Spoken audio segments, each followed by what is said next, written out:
오메가3에 대해서 좀 말씀을 드리면 오메가3는 이제 불포화 지방산의 일종이죠. 이제 지방산은 크게 이제 포화 지방산하고 불포화 지방산으로 나뉘게 되는데 이 포화 지방산은 이제 뭐 동맥경화 같은 걸 유발해서 심장병이나 뇌졸중을 일으키지만 불포화 지방산은 그런 것들을 오히려 예방해주는 그런 효과를 가지고 있습니다. 그래서 이 오메가3 지방산이 심장병이나 뭐 뇌혈관 질환을 막아주는 이런 효과에 대해서는 이제 널리 알려진 그런 사실입니다.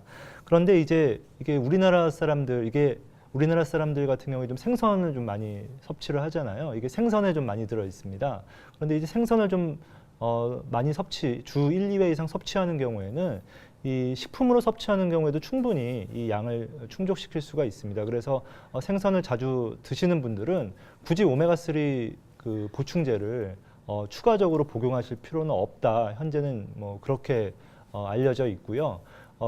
특히 이제 최근 나온 연구 결과들을 보면 이제 오메가3를 이제 식품으로 섭취하지 않고 이제 어떤 그 알약의 형태로 그러니까 인공적으로 만든 그런 오메가3를 섭취하는 경우에 또 심장병 예방 효과가 좀 떨어진다, 별로 없다. 이런 연구 결과들도 지금 발표되고 있기 때문에 식품으로 드시는 게 저는 좋다고 생각을 합니다.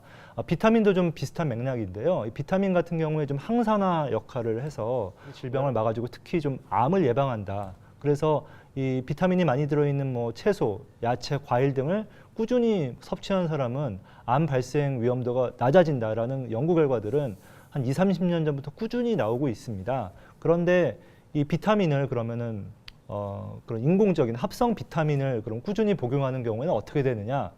그게 좀 궁금하잖아요. 근데 최근에 나오는 연구 결과들을 보면은 이런 인공적인 합성 비타민들을 계속 꾸준하게 복용한 경우에는 그런 암 발생 위험도를 낮추지 못하고 오히려 일부 암 같은 경우에 또 위험도를 높인다.